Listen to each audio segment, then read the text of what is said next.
Good morning. My name is Keri Barnum. I am the Executive Director of New Shelves Books, and today I am here with Masha Shubin. And Masha has been working for 27 years in web and graphic design. She's got experience in customer service, computer programming, marketing, management, and right now she's the Creative Director for Inkwater Press. So she has kind of done a little bit of everything, and we are so excited to tap into her experiences today and ask her some questions. So Masha, thank you for joining us. Thanks for inviting me. Of course.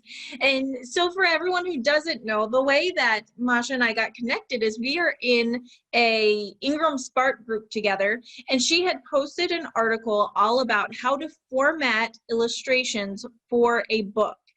I was so blown away. I was like, oh, it makes sense, because I'm not formatting and we're not friends. I have people who do that because I'm not going to touch it.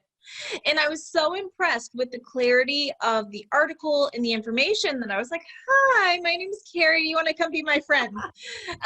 And thankfully she said, okay. So very, very excited. And I know we've had that article out. We'll certainly link to it here as well.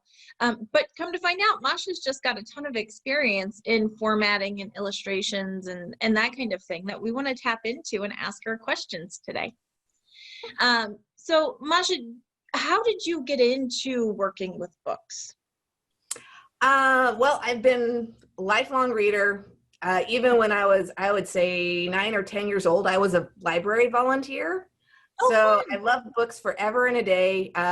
Growing up way back then, never ever thought that I would be able to get into books because I can't draw worth anything. And you had to be like in New York with all these qualifications to be a book designer. So I actually went into computer and web design, totally loved it, ended up getting a job to where I merged my web design to print design. And then after that, I got a job doing book design because of the technology changes. Yeah. That's fun. I started out the same way. Like books weren't an option at first. So I did marketing, and then it was like, oh, I can do that now. And I jumped right in. It's awesome. So we've got some questions coming in. Jim is asking, are there any key elements that should be included in book formatting? Like if you were going to give your top 3 points of what people need to look at, either if they're formatting themselves or if they're evaluating someone else's, what should they be looking for? Yeah. So the key things that I end up noticing most often when someone just sends us what they call designed books is actually where they have the page numbers and headers. There are certain places they should go and other places they shouldn't go. There's also certain pages should start on the right-hand side and always start on the right-hand side. And certain pages should be blank, and they should be completely blank. No page numbers, no line headers. Yep. And when I get manuscripts or see designed books with those in them, I typically go, oh, someone who does not know what they're doing, and they probably designed it in Word. Yes. Designing in Word. And so for page numbers, where should they go? So page numbers should go, they should begin, chapter 1 should be page 1, unless you have parts. But that should be where your story begins. That is page number 1, not the very first page of your manuscript. Exactly. What's called front matter. And that can have numbers on it, but those are done in a Roman style, not in an Arabic style. And the front matter, everything should start on the right-hand page, the left-hand page being blank, except for the copyright. The copyright should be on the left-hand page. So that is a good key for professional design is the front matter starts on the right-hand page. Content. Yeah, and that's really good tips because again, sometimes even if you've got people like me who do not format, will not format, we still have to know the market, we have to know the industry to make sure that whatever we're having someone else do is falling in line. And so I love that. So first page starts your actual story, and then front matter may have Roman numerals, but it's not your actual page, because people get confused by that all the time too, because they will also say my page number doesn't match my page count. Like, Yes. that's okay. That's normal. It should be different. And Yes. well, and it is a little confusing, but it's okay. So that's really good information. I like that. And we have a question. Have you worked with children's picture books? And what are your key takeaways for actually doing illustrations? Because I get this question all the time. I am using photo illustrations, or I am using illustrations. What size? Like, is there a specific size or DPI that people should be asking for as they're getting illustrations? Yes. The illustrations should always be either created or scanned in at a minimum of 300 DPI. That's dots per inch or pixels per inch. There's technical differences, but they're pretty much the same thing. That's the minimum for printers. If you scan it in or can actually create the files at a higher resolution, that only benefits you. So yeah, there's a lot of people that work in graphic design medium now where it's completely designed and illustrated in the computer, but their default computer program might start at a low resolution, like 72 DPI, and they don't realize it. Professional artists, professional graphic designers will know to start and create at 300 or more DPI. Yeah, and that's important to note too. And it's important to know that how you save things matters as well, because a lot of programs will default to the lower to take up less space. So it's really important that you check your saving settings. I had that last week, someone going, but I scanned it in really high. I'm like, yeah, but how did you save it? Yeah, also another thing that people will go and they will forward me emails, like their designer will design it all properly, and then they'll forward in an email, and then the author will try and send it through their, especially iPhones. iPhones will helpfully lower the quality of images unless you tell them not to. And 90% of the time I will get in artwork and it'll be a low resolution and the author swears up and down that it was at high resolution. I go, did you send it through an iPhone? And they're like, yes. So email settings too, that might also be something. Okay, that's good troubleshooting things to know, because I'm sure we've all done that when you're like, I know that I did this, and the other person's going, well. So that's really good. And is there a standard, like, let's say I'm doing a children's book, is there a standard of how much larger my illustration needs to be sized than my book? So if I have an 8.5 by 8.5 book, do I need a 1/4 inch bigger for my illustration? Is there like a rule of thumb to use? Actually, every printer is different and they all have different settings. It's really helpful to actually know where you're going to print it, because those printers might have limitations and you need to go and work with their limitations to have the best outcome. The two standards are either 1/8 of an inch or 1/4 of an inch. If you're not sure where you're going, 1/4 of an inch is safe, but absolute minimum would probably be 1/8 of an inch of a bleed if you want your image to go all the way to the edge of the end of the page. So that's more children's picture books, that kind of things, photographs. You want to make sure that nothing vital is on the end. Yes. And some children's books are designed to where the illustrations don't go to the end. In those cases, you are a lot more free with the design and what you can do. Because then you're just kind of doing a border around and it's going to stay inside. Okay, that's great. Our next question is about cover design, which is a personal love and pet peeve of mine. In our industry, we see a lot of covers, some really great and some not so great. When people are using cover and cover work, what is the top mistake you see on covers? Top mistake.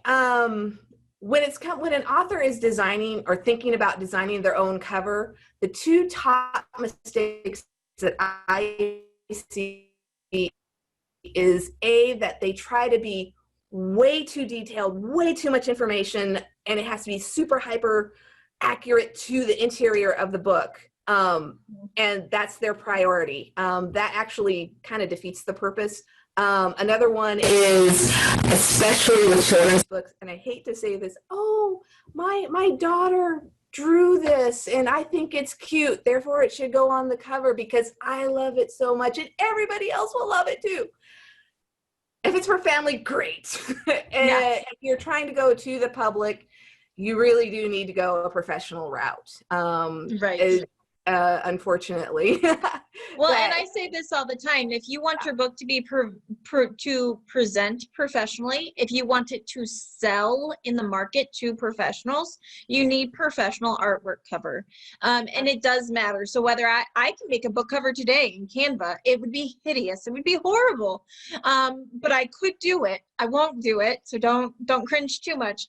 But I think it's important that, yes, you do want to work within your limitations and your budget, but it's still really important to make sure that you're getting quality, because your book cover is the face of your book. It's what sells your book or doesn't sell your book. So having that is really important to the overall workability and the marketability of your book. Is your cover is really key. And I love that you said, don't get so hyper focused on exact details. I had this just recently where an author goes, but that's not what the street looks like where that scene happens. And I said, no one is going to read your book and go back to the front and say, oh, it said it was a blue house, it's a yellow house. People don't do that. It's very helpful to me, at least, to think of the art cover, not the art cover, the book cover as a piece of art. It is open to interpretation. It needs to grab attention, but it does not have to be literal. I mean, look at movie trailers and movie covers. You've got someone jumping out of an explosion and no one's going back and saying, what point in the movie did they grab that from? Yeah. Because it didn't happen. Exactly. Yeah. The cover, because when people are scrolling through Amazon, you have like half a second to grab your audience's attention in a small form. So the purpose of the cover is to evoke an emotional grab to your audience. And that is done by making it as a piece of art, not being necessarily hyper realistic to the actual contents. Right. And I mean, and that is so important. Again, I kind of like to say that your cover tells a story. It tells the story of what's in your book, but your book is what gives them the details. It's a little hint. And it's really hard too. I know a lot of people are like, well, I don't want to give away the story on the cover. Yeah. Most of the time, again, you're not. If someone sees an explosion or something, they're like, ooh, it's going to be an exciting thriller. They're not thinking every moment as they turn the pages, is this where the explosion happens? What about now? Exactly. So I think that's such an important thing, and I love that. Now, the next question we have is actually a little bit more towards marketing. And this is about Amazon reviews. And the question is, I have a book up with Amazon reviews and they are suddenly going missing. I don't know if you've ever heard about this, Masha, but this actually happens quite a lot in our industry. Yes. Amazon reviews, it's their playground. If they want to take them away, they can. If they don't want to post them, they can. All we can do is we can encourage reviews. We can ask for them. We cannot ask for reviews on Amazon. That's against their terms of service. But we can say, hey, Masha, if you read my book and you liked it, would you go leave a review online? Yes. And she could say yes. And she could go do it. And maybe it sticks. It's up to Amazon and their review process. But maybe Amazon realizes that Masha and I have become friends and we're using the same login email on Facebook as we are on Amazon. And because Amazon is the second largest search engine in the world, they know this information because they track things. And so if they realize that and they say, I think this is against our terms of service because, you know, it may be a biased review, they can take it down. They can take it down in a day. They can take it down in 3 years. Anytime they want to, we just don't have control over that. That's right. And I think for most of those things, they're taken down permanently and you actually have to have someone else go and do another review to put them up back up. Well, that's exactly right. Once it's taken down, there's no reinstating it. You cannot email Amazon and ask them to put that review back up. Once it's gone, I'm sorry, but it is well and truly gone, and that person will not be able to leave another review. Amazon won't allow them to. So again, it's Amazon's playground. They get to do what they want. All we can do is do our due diligence. It does stink when it happens. And no, most of the time, it is not someone in Amazon. It's not Joe over at Amazon going, oh, well, I don't like this review today, I'm going to take it down. They are bots. There are computers and systems that are they're scrubbing constantly. We have tended to see that Amazon does this in waves. It's not usually when this happens. Every once in a while we'll get one here or there, but when it happens, we tend to see 10, 15, 20 people complaining about it all in the same week. And I'm seeing that now. So if you happen to see some Amazon reviews disappear in the next couple weeks or days, just know it is what it is. Keep doing your due diligence. Keep asking for reviews. That's something we should always be doing. And constantly. And you know what? I always say, I would love if you'd leave an online review. And if people say, oh, where? I say, well, my book is available on Amazon. It's available on Barnes & Noble. It's available on Kobo, iBooks. And then, of course, I'm on Goodreads. All is good. And so that way you have them. And some people, they don't usually go to all of those sites, but maybe they do Barnes & Noble and Goodreads. It can be the same copy and pasted review.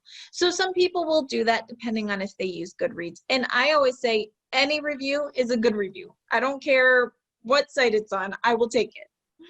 Yes, I mean, it's feeding the robots on Amazon, and anything you can do to feed the robots on Amazon or any of the other search engines, that only benefits your book. So exactly. And like, I love that you said feed the robots, because that's exactly what's happening, is that you're feeding into the algorithm. One of Amazon's top algorithm factors is client satisfaction. And the way that they track that is how many people are going to your page, how many people are actually buying. So is what you're marketing really fitting the customer, and by reviews. Getting a review, whether it's taken down or not, still tells the Amazon bots that people like this product. So it still helps you out in the algorithm factor. Absolutely. All right. Our next question here is about author websites. Author websites, the question here is, number one, if someone is going and having a website created that is just basic for an author in a book, around what should they be expecting to pay? What should they budget? And also, if they decide to do a website themselves, do you have any preferred platforms? What they should expect to pay is a wildly varied question. This is considering that I've done websites since 1993, I usually do my own. And so honestly, I've seen really how professional you want to present yourself is how much money you want to invest into it. You definitely need a web presence. You definitely need a website. You can go as low as free with WordPress.org. And use one of their templates, or you can go and hire someone professional to do it.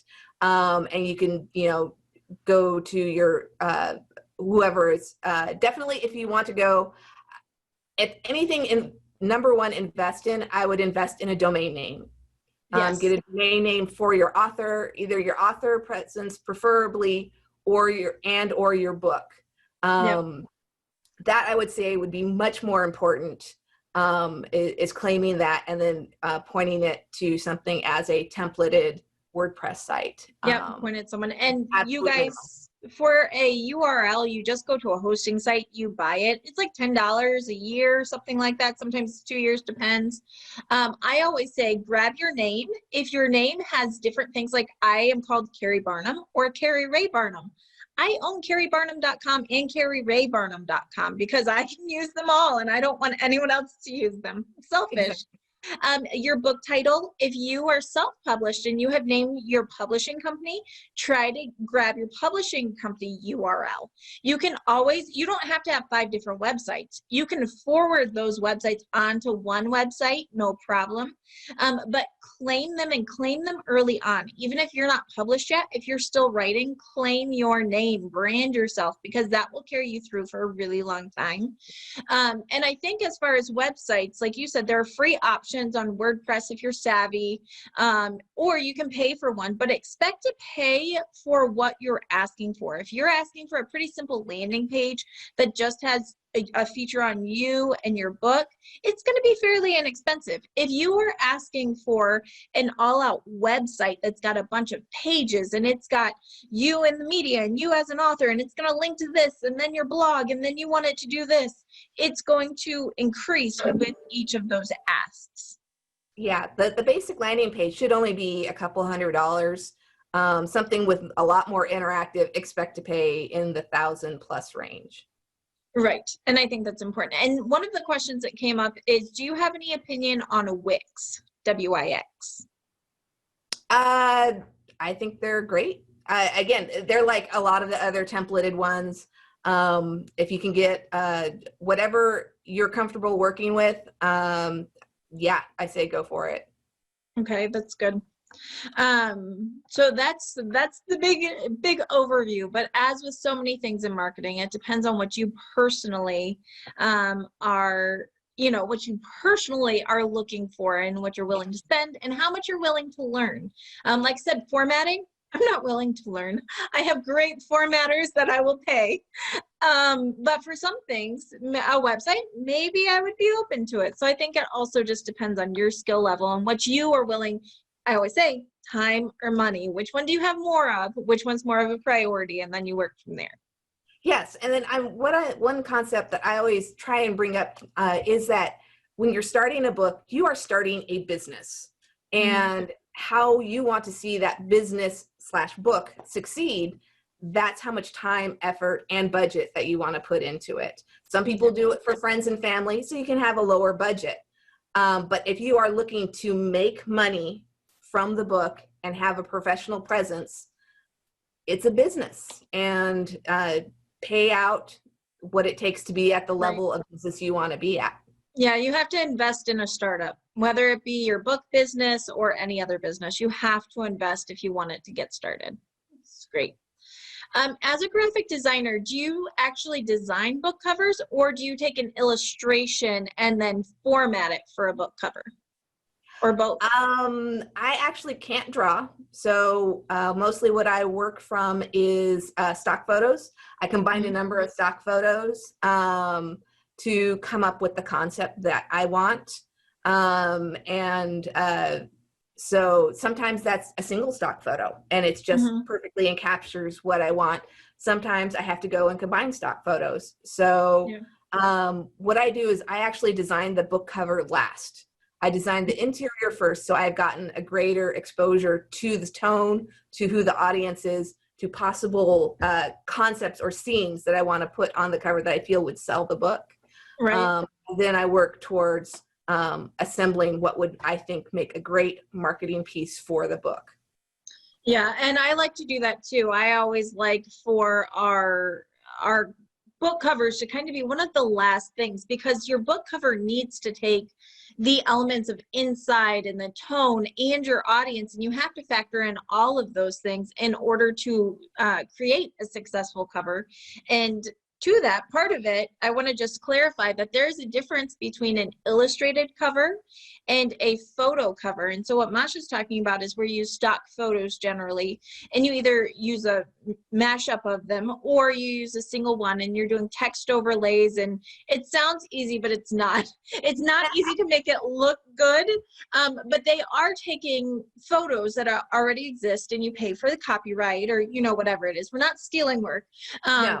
But then you put it together in a way that a designer can do. If I just lay a bunch of photos on top of each other, it's going to look like a collage I made when I was 10.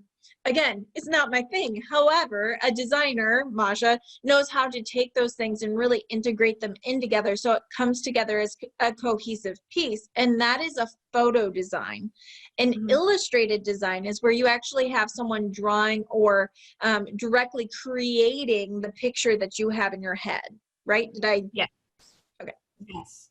And if you as an author have a very specific idea in mind, that might be the route that you want to go, if that works with your genre. I've had some authors that they did custom, they had an idea in their head and they hired an artist to do the illustration. And it was a beautiful illustration, but it didn't hit their target market. And so we ended up using the illustration on the inside, and then we went with a photo cover that I designed. So, but yeah, if it's highly detailed and it meets your genre, you know, that might be a route to go, is to go hire an illustrator to actually do that. And if you have generally interior illustrations like a children's book, you would want that same designer to create a custom piece for your cover so that the whole thing is cohesive. Yeah, so it looks like it belongs.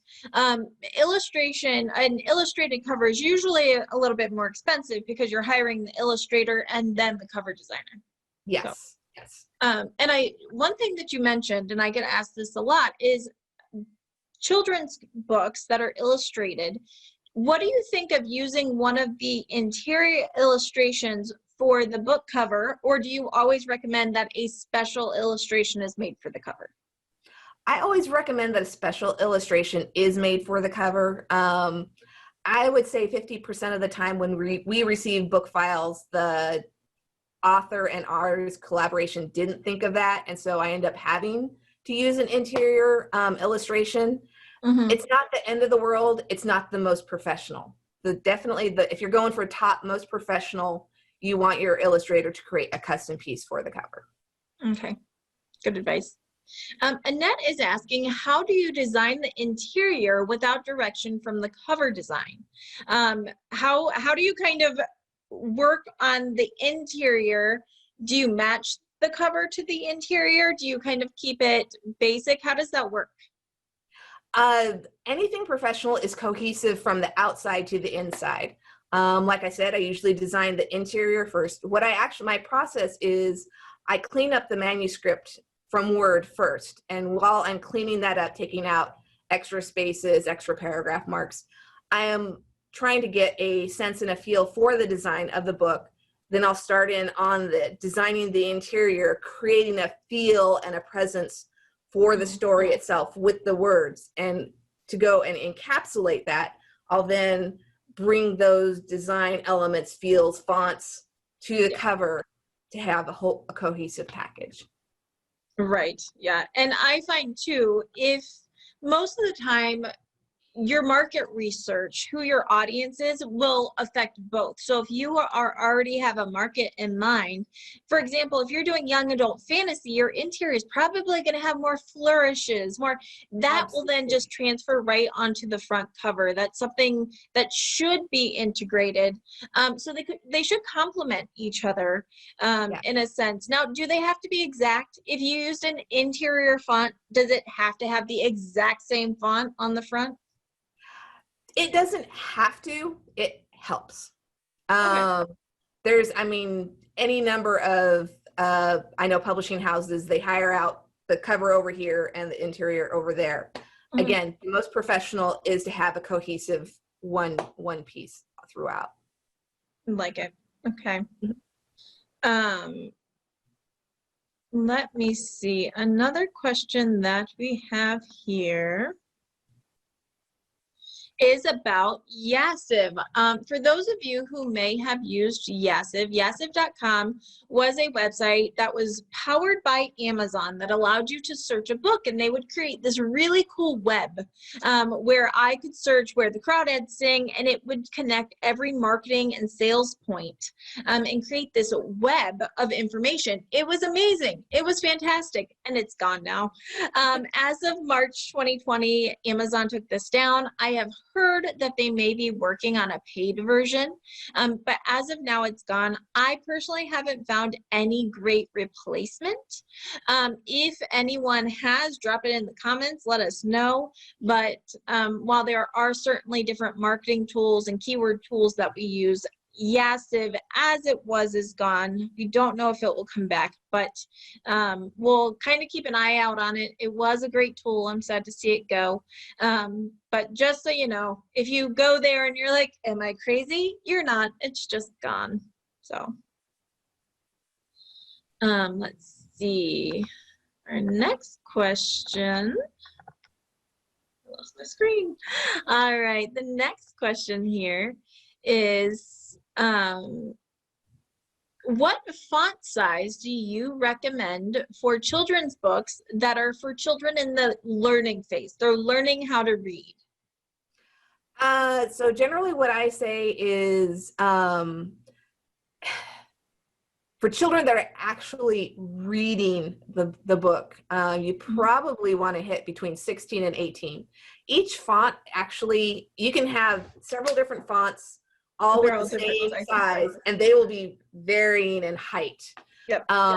So it's generally when I tell authors, so if you're working with an illustrator for children's books, you want to give them the text of the book so they know how much space to leave for the text. And for that, I do recommend that you just send it to them in about 16 to 18 point Times New Roman for that age range.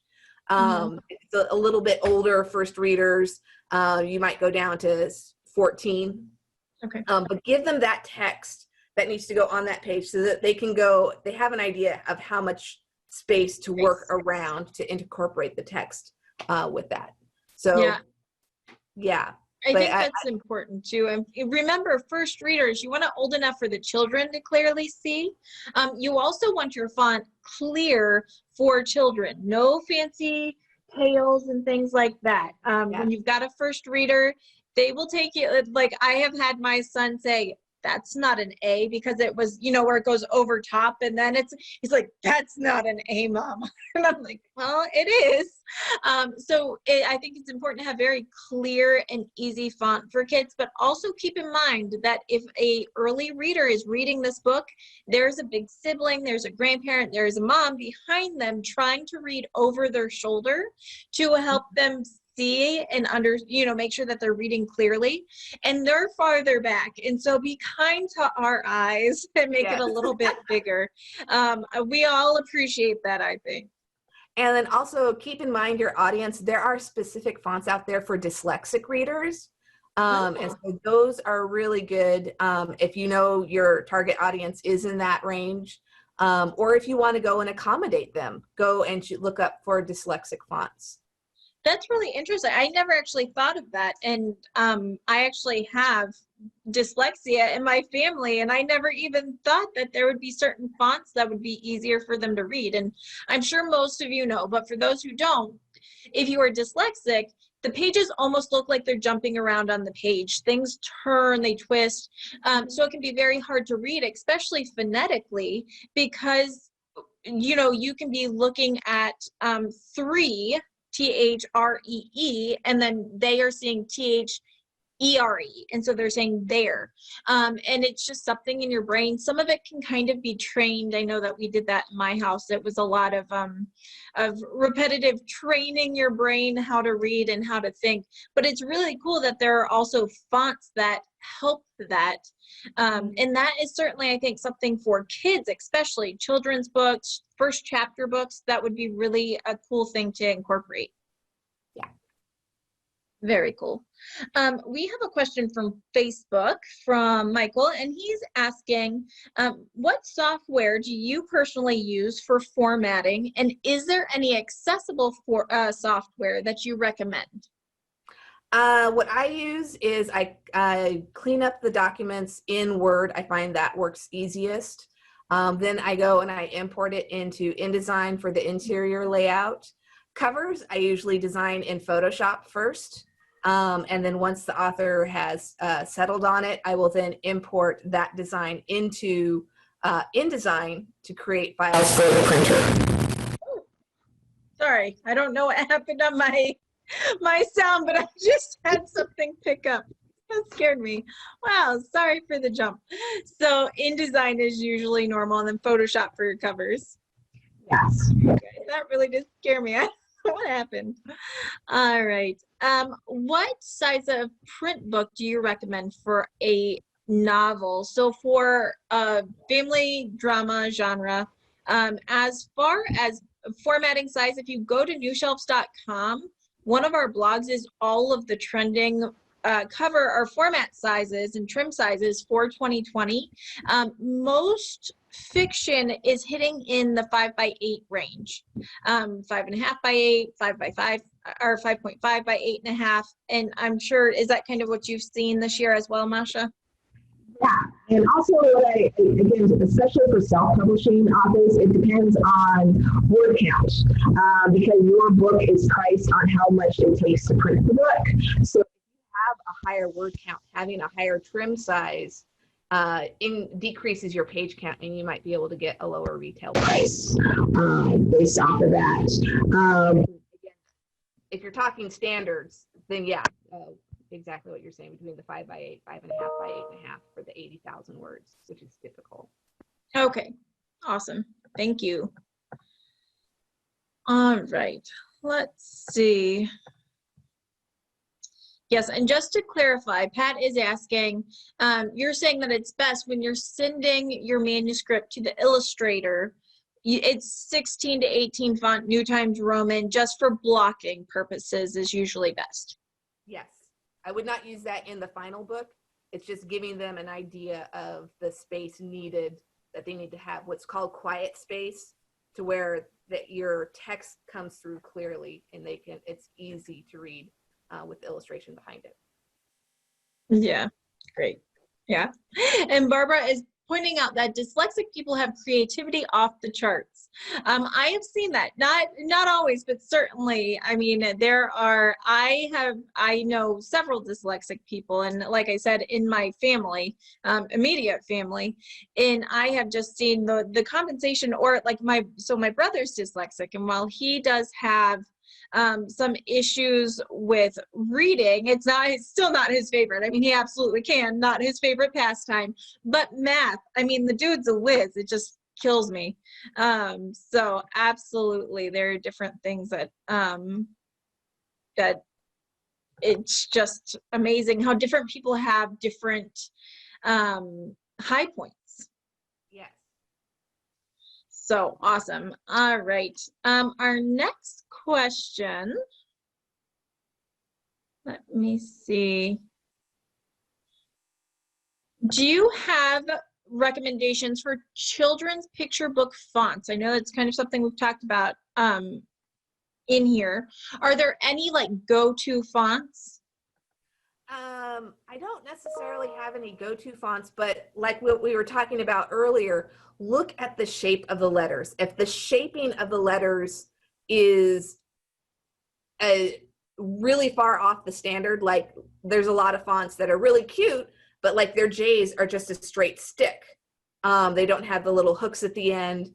You want to keep your audience in mind. And if you use fonts that it makes the children easier for the children to read, they enjoy your book more. So it's not necessarily a specific font, but you definitely want to go and make it as easy for them to read as possible. So look at the shape of the letters.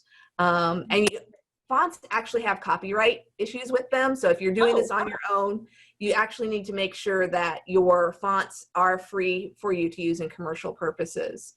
And generally, free font sites, sometimes they have search engines in there where you can check off, make sure this is free, make sure that it can be embedded. Because if they aren't, they might not actually go to the printer that way. So yeah, that's important. And sometimes you can buy a font, just like you can buy a stock photo.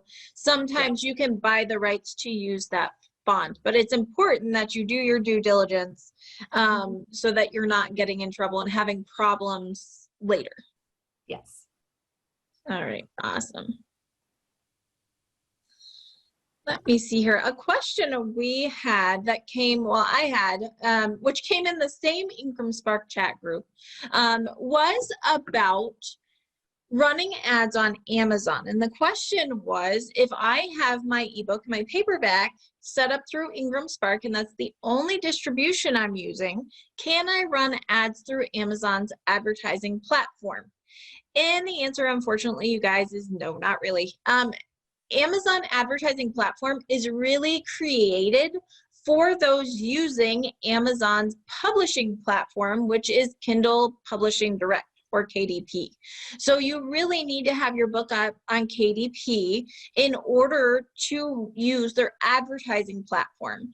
And so my recommendation always is that if you are interested in that, if you, let's say you have a print book up on Ingram Spark, or you've only got a hardcover because it's a children's book, and you're using that, but you also want to run ads, I highly recommend that if nothing else, you put your ebook, your Kindle Mobi file up on KDP and publish that way so that you can then run ads. Because if you've done things correctly, if you optimized your pages, your print book, even if it's coming from Ingram Spark, and your ebook, which is up on Amazon, will be linked together. So if you're running an ad for the ebook and someone clicks on it, they can still see and purchase your print book. So it works just fine. But you do have to be up on KDP to use the advertising platform. And that's usually how we do it. I mean, for our authors, when we are talking to people, we generally recommend use Ingram Spark for your wholesale printing into Ingram. Or if you have a hardcover or you've got really intense color that you want to go through Ingram Spark.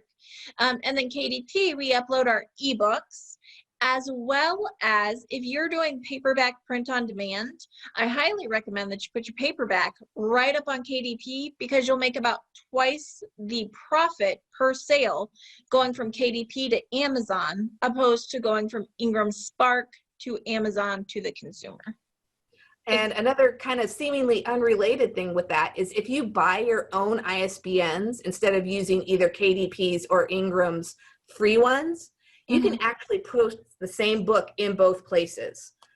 If you use their free ISBNs, you will not be able to reprint that same book at another location with their ISBN. So I always recommend that people buy their own ISBNs so you can actually print your, books both simultaneously in both places. Exactly. You can have the best of both worlds. We recommend that as well. Go to Bowker, go to myidentifiers.com, buy your ISBNs. You need one for every format. So you need one for your paperback, one for your ebook. If you've got a hardcover and audio, you need one for each of them. But then that works on all the sites, whether it's KDP, Draft to Digital, Ingram Spark. You can use it all over the place and you own it. Whereas if you're taking the free ISBN by KDP, they own the ISBN, which means they own the distribution rights. So it's worth, I mean, it is, if you buy a pack of 10, I think from Bowker, it's around $300, but so worth it. And if you're in Canada, I know that you just submit to the government and they assign them to you for free. So absolutely worth it in that case to just take the time to get your ISBNs. And yes, Barb is asking, is it okay to do a softback on or paperback on KDP and the hardcover on Ingram? Absolutely. If we are doing a hardcover and a paperback, I always recommend the paperback should go up on KDP and Ingram Spark. And then the hardcover will just go up on Ingram Spark, and then they will distribute over to Amazon since the KDP doesn't do print on demand. Perfect, perfect. All right. The next question is back to reviews. If someone posts a review on Amazon and they haven't purchased the book, so in the publishing world, we know that people can leave reviews without having purchased the book from Amazon. It just doesn't have a verified tag on it. And the question is, if someone does that, but then they purchase the book later, will the verified tag show up? In my experience, no. It is based off of whatever you are at the time. If you purchase the book and then you leave a review, yes. But if you purchase the book later, in my experience, I've never seen a verified tag added after the fact. I won't say it's never happened, but I've never personally seen it.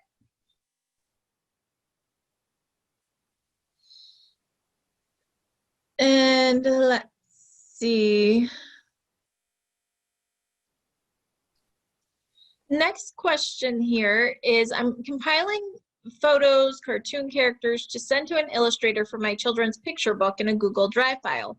Is that acceptable? Like, do you get annoyed if people send you things in a certain way, or is there an easiest way to send them? I have a absolute hate relationship with Dropbox, but my preference is a website called WeTransfer. Mhm. And it's super easy. It's free. You can send up to 2 gigs of information. You plug in your email address, you plug in their email address, drop the files there, and it sends. And that's my preferred method. Google Drive, the problem that I find with Google Drive and with Dropbox is you actually possibly have to create an account with that platform in order to retrieve and be able to see it. So I find that very awkward, whereas like the WeTransfer, it's your email, their email, drop it, it's done. Okay, and that's nice. And I think more importantly than anything, everyone appreciates that you put it all in one spot. If you, whether it's Google Drive, Dropbox, WeTransfer, everyone appreciates when you say, here's all my information, and you don't email out 27 emails in the course of 15 minutes. We really appreciate that. And it helps us stay organized as well on your project. So I think it's always important to curate yourself and pull things in together so that when you do send it over, it's easy to work from. And I think that's probably the most important thing. Yes, very much so. And Terry's got a follow-up questions on ISBNs. And that question is, if I purchase my ISBN for an EPUB, can I also use it on the Mobi? And the answer is yes. You use your ISBN for the digital format. So EPUB or Mobi, if that's going up on Kindle, Barnes & Noble, iBooks, Kobo, all the same ISBN. You just need one there. Okay. I have a client who is using a company that does cover, back cover copy, interior layout. They kind of do it all. Her cover is confusing. The 2 fonts don't complement each other. Her name isn't even on the cover. It's on the spine. I'm not a cover designer, but is that standard? And is it okay if you don't like a cover design to go back to the company and point out changes you would like to see? Yes, all of those things seem like huge red flags to me. I mean, huge, huge red flags to me, that they really don't know what they're doing. You can go to any number of websites. You can go to any book cover on Amazon and show title, author name on the front cover. Yes, if they are definitely not following standards, you should either demand it or ask for your money back and go find someplace that is doing it right. I couldn't agree more. And a great thing to do is go find covers in your genre and find three to 5 covers that you want to emulate, not to copy, but emulate. And it's very easy to say, hey, on all 5 of these covers that are selling well, that are on the New York Times, USA Today bestseller list, they all have the author's name down here. It's in this kind of font. It's big, it's small. Like, it's really popular in thrillers for the author's name to take up like half the cover. It's huge, but that's the standard. So that's something that if I was going to work on a cover design, not designing myself, work with someone designing, that's what I'd be asking for. And so I think it's important not just to absolutely, if you don't like something, go back, but it's important to go back with what you don't like and what you would like instead. I think that's one of the hang-ups that people have as they are working with anyone, whether it be a designer on the cover, on the interior. Yes, point out what you don't like, but you also need to come back with suggestions or improvements. You need to come back with what you do want in order to keep frustration low, to get what you want, and to work with the designer well. Yes, the more specific you can be towards the designer, the better the designer likes you. If you don't like their design, they're fine. Tell me what you want. I will happily give that to you. That should be most designers' attitude. Yeah. And I think that it's important too, is that when we work with designers, it's not that they have to take over and we can't have our own ideas. Mhm. What I love about cover designers, especially, is we give them our ideas and then they elevate them. Yes. I have literally been known to give someone a stick figure and I'm like, I want it here. And then I want this here. And then suddenly it's like this beautiful cover that I can't really take credit for, because they've taken my ideas, they've taken my feedback, and they've elevated it to a real cover. And that's really what a cover designer does. It's not just, you can't tell them, my book's about a girl, she's about 17 and she falls in love, and expect a beautiful cover that fits your book, fits your audience. Like, it doesn't work like that. You have to give them some of the key elements and the ideas to really make sure that your book cover is a reflection of the work inside. Yeah, and especially if you can go to Amazon, give the designer 5 samples. I like this one, this one, this one, especially if they're in your genre. That gives a baseline for the designer to work with. Yeah, exactly. And I think that's what makes for happy collaborations. Let's see. Annette is asking if you have a favorite offset printer, either in the US or abroad. Yeah, I've worked very closely with Bang. Bang has worked really good. Color House Graphics, I've worked with them really well. I've worked with them for years, and they've always given us really good customer service, really good pricing, and really good quality products. And if and when things have gone wrong, they've taken care of us.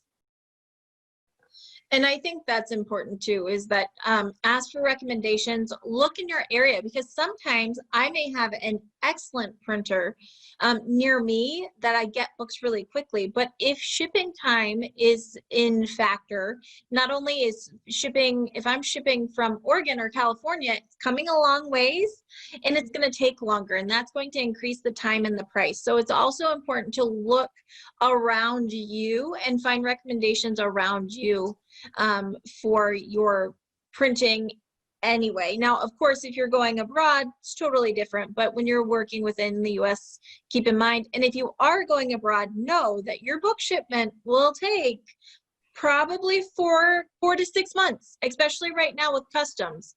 That is not something that you order for your book launch in a month. It is 4 to 6 months if you're going abroad for a shipment, and generally you're looking at least 5,000 copies of the book.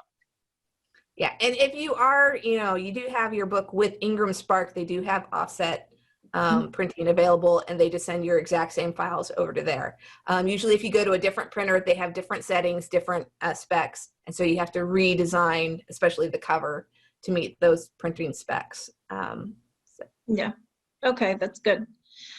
Let's see, we've got about 5 more minutes, so I'm going to try to pick up the last of the questions we have in. Let me see. Is it okay to ask your pre-orders to put a review on Amazon, or do you have to say put a review online? It doesn't matter if it's pre-order, it doesn't matter who. You're against the terms of service of Amazon to say,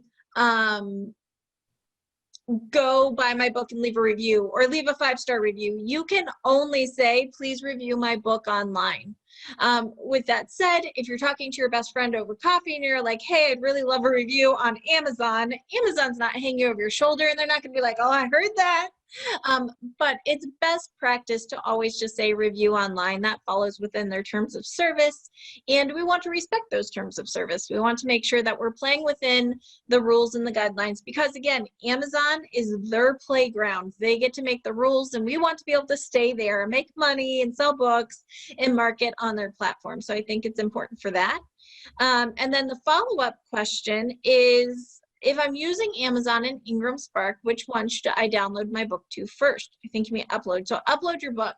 And it used to be about a year ago, where if you uploaded your book to Ingrams Spark first, they would not accept your ISBN. Or if you did Amazon first, they would not accept your ISBN over at Ingrams Spark. There are lots of problems there. I think they've worked that out. That was never, to my understanding, supposed to happen. I think that's been worked out. So you can upload to either one. Just keep in mind that if you click the publish button on your paperback on Ingram Spark first, they will automatically distribute over to Amazon. It will go for pre-order. If you don't want that, you need to wait and do your Amazon button first to make your print book go live on Amazon. Then you push your Ingram Spark publish button. So that's just important. Yeah, and so if you're also going back to the first question, if you're wanting to get professional reviews before your book is published, there are fields definitely in Ingram Spark where you can place professional reviews. And have that up during the pre-orders area time.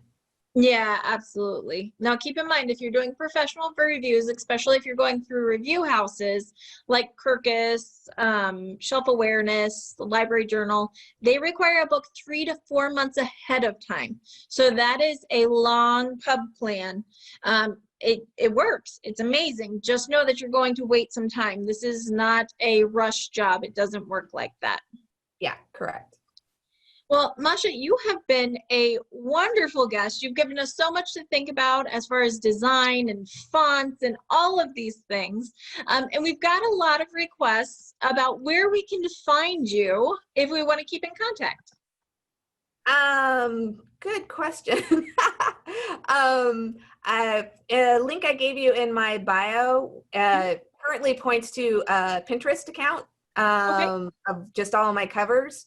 That I will keep active. It's probably the best place. You can always find me on Facebook as well. Yep. So I know that Masha does have definitely English Masha Shubin there. So yeah, that's me. That makes it easy. Masha's also on Twitter. You can find her there, and then also right at Inkwater Press as well. Correct? Correct. So right at inkwaterpress.com also, and I'll post that.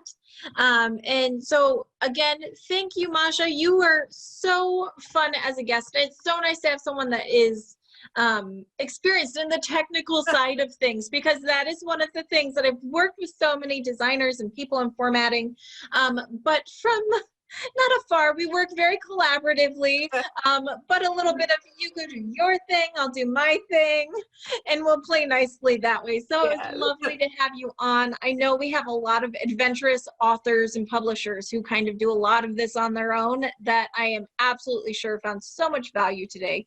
So thank you, thank you, thank you. You're welcome. Thanks for inviting me. Of course. And for everybody else, if you haven't yet, hop over to YouTube and follow us there. That's where you can watch the replays. That's where you get anything special that we upload. If we do pre-recordings, so we're going to do some hacks. I actually have a video I am making today where I plan to show you how to make a price barcode. It's going to go right up on YouTube. So if you're not over on our YouTube, please feel free to go join us there. We are just New Shelves Books. And we will see you again next Friday. Thank you, you guys. Have a good weekend. Bye. Bye.